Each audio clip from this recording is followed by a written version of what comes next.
Doubt and uncertainty can be cured with confidence. When you're experiencing self doubt, it'll sabotage your trust, it'll sabotage your willingness to take action, it'll just sabotage your life.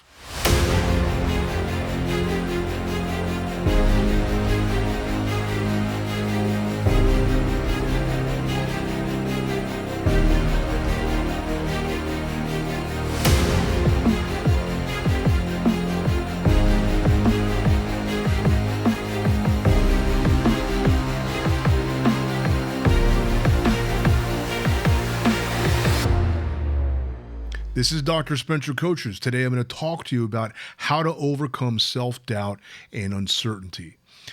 The key is confidence, because when you lose confidence, you're going to lose your ability to grow, you're going to lose your ability to connect, you're going to lose your ability to succeed. And what happens is things don't stop working out because you hesitate. You hesitate to take action, you hesitate to speak, and you curl up and just shut down because of fear. Fear is at the root of self-doubt. But how do you overcome that? With courage. What is this process of developing confidence?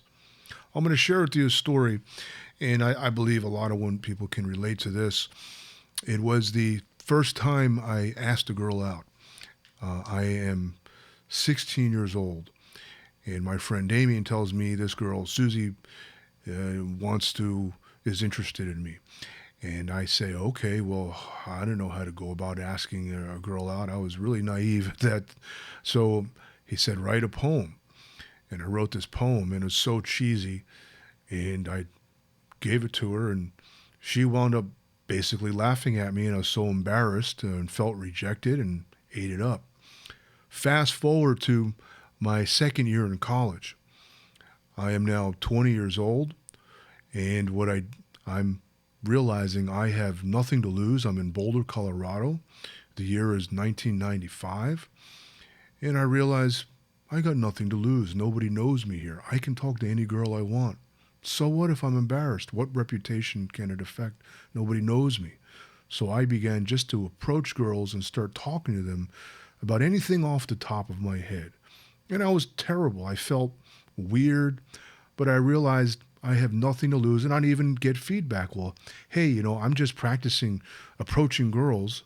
I'm relatively new at this, and, I'm kind of a late bloomer in this whole thing. And how do I come across? I just actually literally asked for feedback, and I got feedback. And that's how I wouldn't say I'm the player or I'm really good at picking up girls, but I overcame that social anxiety. I overcame that self-doubt. I began to realize that just like learning a new trick on a skateboard, I grew up skateboarding, that I'm not going to get it right the first time, that I'm going to have to learn it. There's a process of learning. And as long as I was willing to learn, as long as I was willing to look back and say, what didn't I learn? What changes do I need to make? How can I improve in the way that I speak, the way that I talk, my posture, or in skateboarding, how to do tricks, how to figure out how to make the trick happen, how to land an ollie, how to ollie down 7 stairs, how to do a rail slide, bomb drop rail slide, how to do a 360 off a ramp. There's always a trial and error process. And that's what I learned when it came to approaching girls. For some reason, for me, athleticism, I never had a problem making a mistake and willing to learn. But when it came to social things, I had more social anxiety. But I took that growth mindset that I developed from skateboarding and put it into my social action. And I got into doing things like this, being on camera, being in front of people. I remember the first time I spoke in front of an audience at an open mic poetry night, slam poetry. And I realized I loved it. I was really nervous. I had this poem. It was over at some cafe in Boulder, Colorado. The year is 1996. And I'm standing in front of these people, and I'm like, this is it. This is the moment. And then something just took me over. I read my poem, and I said, all I got to do is read the poem. Like, what else is there to think about? Just read the poem. That's it. Really simple. In other words, I focused on what needed to be done, and that's it. And it came out great. The audience cheered, they loved it, and I felt the energy, and it was just this beautiful exchange of energy. I found myself on stage just loving it.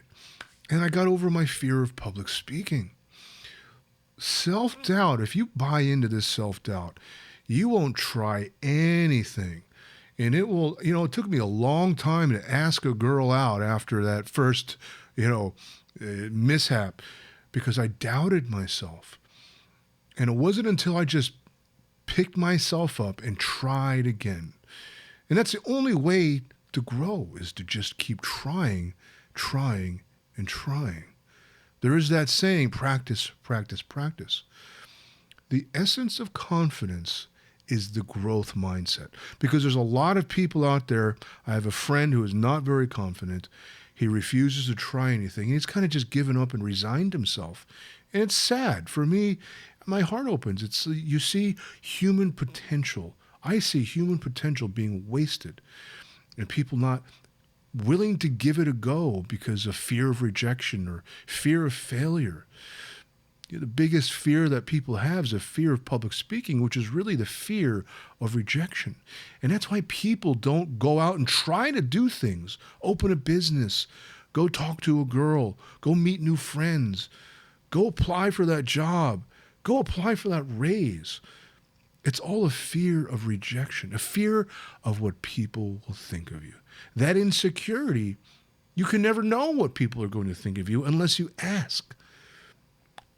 It's a fear thing. And once you get over that fear and you realize I'm not going to die, the worst that can happen is I get embarrassed.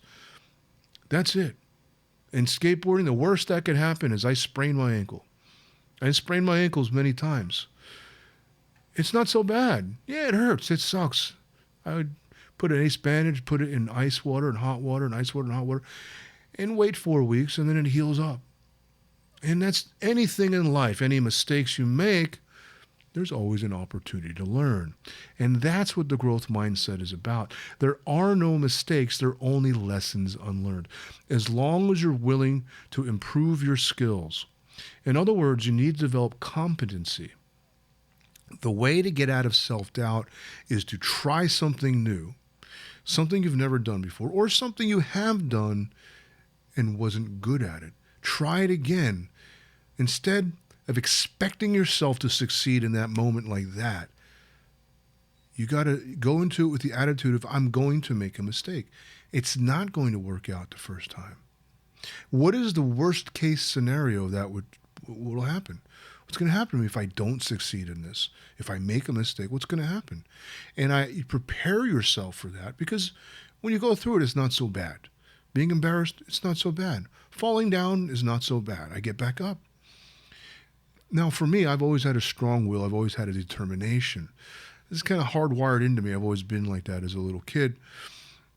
That determination, in other words, what you really want, when that desire is strong enough, for whatever reason, that motivation, that intrinsic motivation to experience, that was my driving force. I just wanted to experience. I want to know what it was like to. And for me, that curiosity in me drove me to try many, many things. And people thought I was good at things naturally. I wasn't never good at anything naturally. I had to work towards things and develop the skill through practice, practice, practice.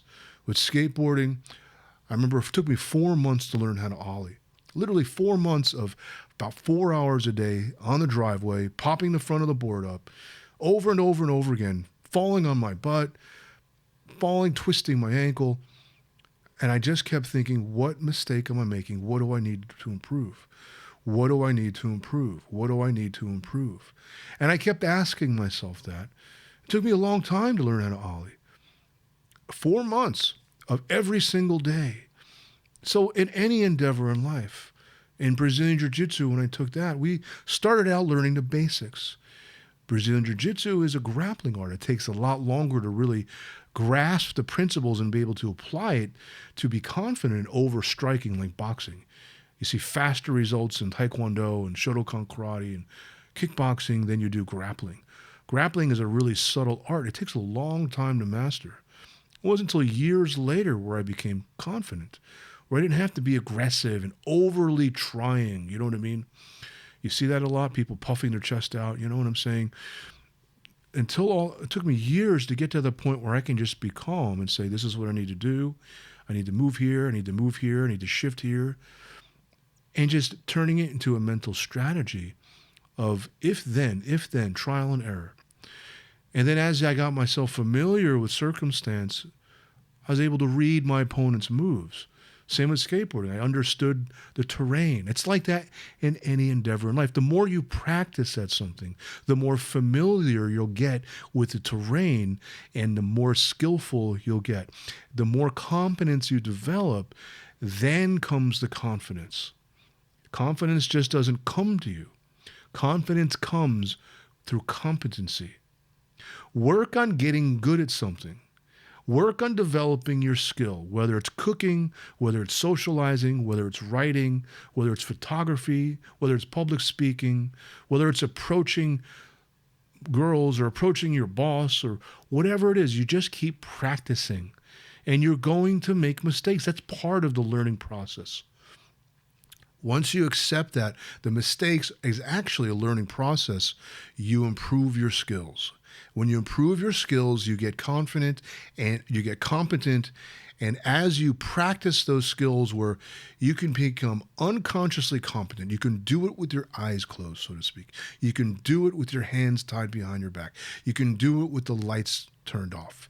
No pun intended there, you know what I mean? So as you get good at something, your skills keep improving until it is no problem. It's no sweat. I got this. And that's when the confidence arises. This is Dr. Spencer Coaches. If you have any questions at all, go ahead and feel free to leave a comment. Don't forget to like, share, and subscribe. I sure hope this helps. Thank you so much for listening.